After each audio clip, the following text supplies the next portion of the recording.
আজকে সকাল সকাল বিক্রম ভাইকে নিয়ে ব্রেকফাস্ট সারতে চলে এসেছি বৌদির দোকানে। একটু লঙ্কা বেশি করে দিয়েছি গো। মানে লঙ্কা বেশি দিয়ে কি খাবি? পরোটা। বাহ, সকাল সকাল আমাদের বৌদির দোকানে চলে এসেছি পরোটা খেতে, সবাই মিলে একসঙ্গে। স্টেশনে পুরোপুরি ভিজেছি তাই তো আমরা, মানে এত বেশি।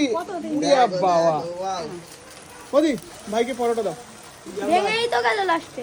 আজকে সকাল সকাল পেয়ে গেছি বিক্রম ভাইকে। আরে ব্যাপার কি ব্যাপার বিক্রম ভাই, ব্রেকফাস্ট খাচ্ছ নাকি? বাহ, কি খাচ্ছ? পরোটা, হ্যাঁ। একটা ডিম সিদ্ধ, একটা ডিম অমলেট, আচ্ছা, আর পরোটা। বাহ, আজকে আমরা সবাই কিন্তু একসাথে মিলে ব্রেকফাস্ট খাচ্ছি বিক্রম ভাইয়ের সাথে। তো কিরকম লাগছে ব্রেকফাস্টটা? হেভি। ভালো বানিয়েছে?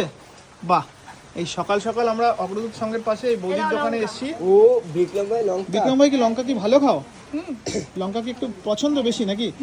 বাহ, আর একটু কি লঙ্কা দিতে বলবো উপরে ঘুগনির উপর? তো বলো, তুমি বললেই দিয়ে দেবে।